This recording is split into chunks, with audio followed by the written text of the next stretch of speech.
Assalamualaikum warahmatullahi wabarakatuh. Salam Merdeka Belajar. Perkenalkan, nama saya Fitria Azizah. Saya seorang guru di SMP Negeri 3 Pandih Batu, Kabupaten Pulang Pisau, Provinsi Kalimantan Tengah. Pada video kali ini, saya akan membagikan praktek baik implementasi kurikulum Merdeka yang sudah saya lakukan pada pembelajaran IPA di sekolah saya. Praktek baik ini berjudul Membangun Kreativitas Anak Melalui Pembelajaran Berdiferensiasi. Selamat menyaksikan. Bapak Ibu guru hebat, pernahkah Bapak Ibu menemui anak mengantuk di kelas, tidak tertarik dengan pembelajaran kita? Atau pernahkah Bapak Ibu menemui anak tidak suka ketika kita suruh menggambar, tetapi mereka sangat suka ketika kita menyuruh untuk presentasi secara lisan? Apakah selama ini kita sebagai guru sering memberikan tugas kepada anak dengan menentukan cara penyelesaian tanpa memberi kebebasan bagaimana anak menyelesaikannya? Seharusnya anak diberikan kebebasan dalam belajar, di mana ini berorientasi dengan konsep Merdeka Belajar yang merupakan proses pembelajaran yang berorientasi kepada kebutuhan murid. Guru harus melihat murid sebagai individu yang utuh dengan keunikan karakter masing-masing. Dengan kurikulum Merdeka, guru dapat memilih format, cara, materi, dan pengalaman apa yang ingin diajarkan sesuai dengan tujuan yang akan dicapai. Kurikulum Merdeka diharapkan dapat mengeksplorasi potensi unik setiap anak. Proses pendidikan itu seharusnya membantu anak untuk tumbuh menjadi dirinya sendiri dengan segala potensi yang dimiliki. Bagaimana potensi yang dimiliki oleh anak itu tergantung pada beberapa aspek, yaitu ada anak yang mereka lebih cenderung suka dengan kebutuhan belajar visual. Ada yang suka dengan audio saja, ada juga yang suka dengan audio visual. Kemudian karakter anak berdasarkan kecerdasannya. Kecerdasan sendiri tidak hanya diukur dari kecerdasan mampu menjawab matematika, tetapi kita mengenal kecerdasan majemuk. Ada yang lebih suka dengan bergerak, kesehatan kinestetik, kecerdasan musik, dan sebagainya. Nah, serta karakter peserta didik yang lebih menyukai bekerja berkelompok, ada yang juga yang lebih menyukai bekerja secara individual. Hal-hal inilah yang seharusnya menjadi perhatian kita dalam memberikan pembelajaran kepada murid. Bagaimana cara agar kita dapat memenuhi kebutuhan belajar murid dengan segala keterbatasan yang dimiliki, yaitu melalui pembelajaran berdiferensiasi. Pembelajaran berdiferensiasi adalah pembelajaran yang mengakomodir kebutuhan belajar murid. Guru memfasilitasi murid sesuai dengan kebutuhannya, karena setiap murid bisa diberi perlakuan yang sama, sehingga dalam menerapkan pembelajaran berdiferensiasi, guru perlu memikirkan tindakan yang masuk akal yang nantinya akan diambil. Karena pembelajaran berdiferensiasi ini bukan berarti kita memberikan perlakuan atau tindakan yang berbeda untuk setiap murid maupun pembelajaran yang berbeda, tetapi melalui pembelajaran berdiferensiasi kita dapat mengakomodir segala kebutuhan murid dalam belajar. Untuk dapat melakukan pembelajaran berdiferensiasi, kita harus memperhatikan kondisi murid. Oleh sebab itu, kita harus dapat melakukan pemetaan kebutuhan murid yang ini dapat kita lakukan melalui asesmen diagnostik.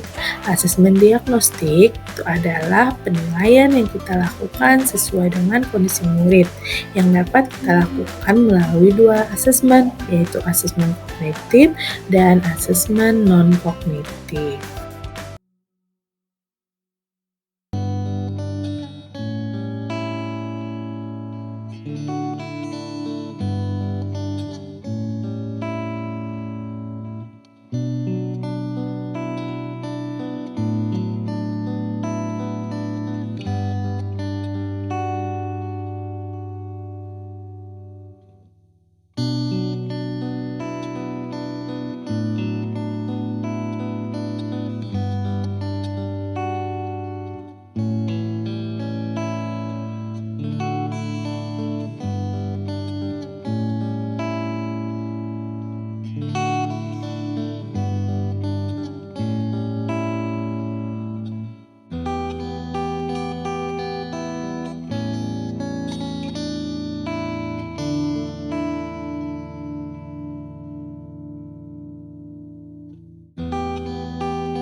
seems that hard. Times we never meant for us. Old time scars fade away with you in my world. Carousel, carousel, you got me going, spinning time and time again. Carousel, carousel, you got me falling, tripping, calling, do it again. High above, we can reach the moon and stars, yeah. Carousel, carousel, you got me going, tripping, calling, do it again.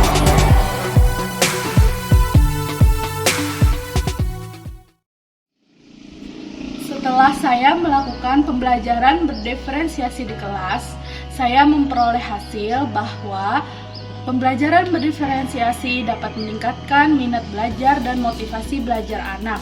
Di samping itu, hasil belajar kognitif anak juga meningkat. Selain hasil belajar kognitif, hasil belajar psikomotorik juga meningkat. Hal ini dikarenakan anak bebas untuk memilih produk yang mana yang mereka sukai untuk mereka laksanakan, dan mereka bebas dalam berkreativitas.